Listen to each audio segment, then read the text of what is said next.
بسم اللہ الرحمن الرحیم۔ ایک جوان بیوہ عورت کا تڑپا دینے والا واقعہ۔ حضرت حسن بصری رحمۃ اللہ تعالی علیہ کا زمانہ ہے۔ آپ کی ایک شاگردہ جو باقاعدہ آپ کا درس سننے آتی تھی، نہایت عبادت گزار تھی، اس بیچاری کا جوانی میں خاوند چل بسا۔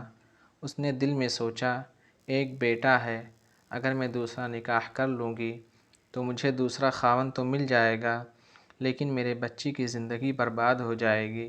اب وہ بچہ جوان ہونے کے قریب ہے، یہی میرا سہارا ہے۔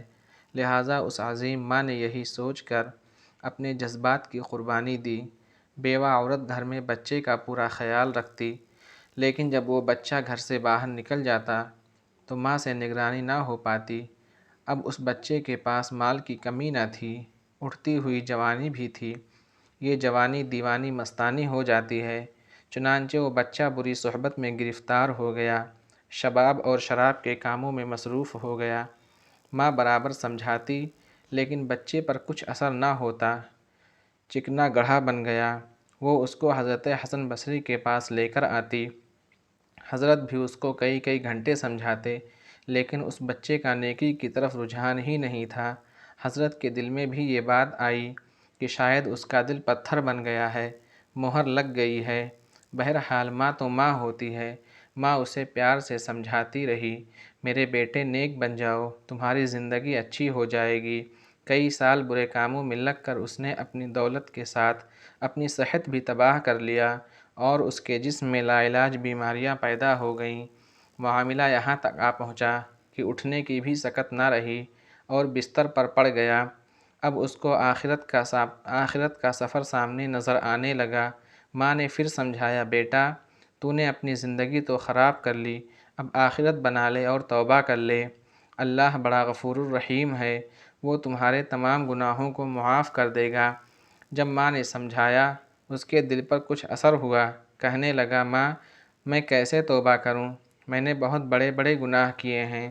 ماں نے کہا، بیٹا حضرت سے پوچھ لیتے ہیں۔ بیٹے نے کہا، ماں اگر میں فوت ہو جاؤں تو میرا جنازہ حضرت حسن بصری رحمۃ اللہ علیہ پڑھائیں۔ ماں حضرت کے پاس گئی۔ حضرت کھانے سے فارغ ہوئے تھے اور تھکے ہوئے تھے اور درس بھی دینا تھا، اس لیے قیلولہ کے لیے لیٹنا چاہتے تھے۔ ماں نے دروازہ کھٹکھٹایا، پوچھا کون؟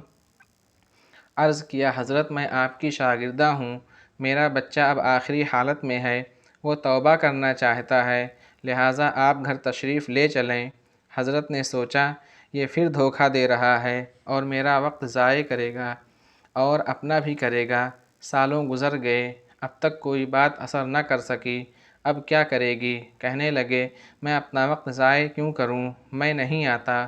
ماں نے کہا، حضرت اس نے تو یہ بھی کہا کہ اگر میرا انتقال ہو جائے تو میرا جنازہ حضرت حسن بصری پڑھائیں۔ حضرت نے کہا، میں اس کے جنازہ کی نماز نہیں پڑھاؤں گا، اس نے تو کبھی نماز ہی نہیں پڑھی۔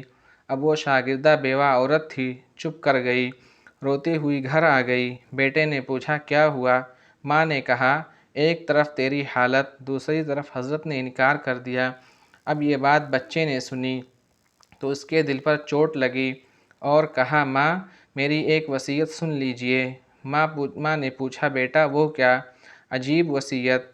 کہا، امی میری وصیت یہ ہے کہ جب میری جان نکل جائے تو سب سے پہلے اپنا دوپٹہ میرے گلے میں ڈالنا، میری لاش کو کتے کی طرح صحن میں گھسیٹنا، جس طرح مرے ہوئے کتے کی لاش گھسیٹی جاتی ہے۔ بیوہ عورت نے پوچھا، بیٹا وہ کیوں؟ کہا، امی اس لیے کہ دنیا والوں کو پتہ چل جائے کہ جو اپنے رب کا نافرمان اور ماں باپ کا نافرمان ہوتا ہے اس کا انجام یہ ہوا کرتا ہے۔ میری پیاری ماں، مجھے قبرستان میں دفن نہ کرنا۔ ماں نے کہا، وہ کیوں؟ کہا، ماں مجھے اسی صحن میں دفن کر دینا، ایسا نہ ہو کہ میرے گناہوں کی وجہ سے قبرستان کے مردوں کو تکلیف پہنچے۔ جس وقت نوجوان نے ٹوٹے دل سے عاجزی کی یہ بات کہی تو پروردگار کو اس کی یہ بات اچھی لگی، روح قبض ہو گئی۔ ابھی روح نکلی ہی تھی، ماں آنکھیں بند کر رہی تھی، دروازے پر دستک ہوئی، پوچھا کون؟ جواب آیا، حسن بصری ہوں۔ کہا، حضرت آپ کیسے؟ فرمایا، جب میں نے تمہیں جواب دے دیا اور سو گیا، خواب میں اللہ رب العزت کا دیدار نصیب ہوا پروردگار نے فرمایا حسن بصری تو میرا کیسا ولی ہے، میرے ایک ولی کا جنازہ پڑھنے سے انکار کرتا ہے۔ میں سمجھ گیا کہ اللہ نے تیرے بیٹے کی توبہ قبول کر لی ہے، تیرے بچے کی نماز جنازہ پڑھنے کے لیے حسن بصری کھڑا ہے۔ اے اللہ تو کتنا کریم ہے کہ مرنے سے چند لمحہ پہلے اگر کوئی بندہ شرمندہ ہوتا ہے تو اس کی زندگی کے گناہوں کو بھی تو معاف کر دیتا ہے۔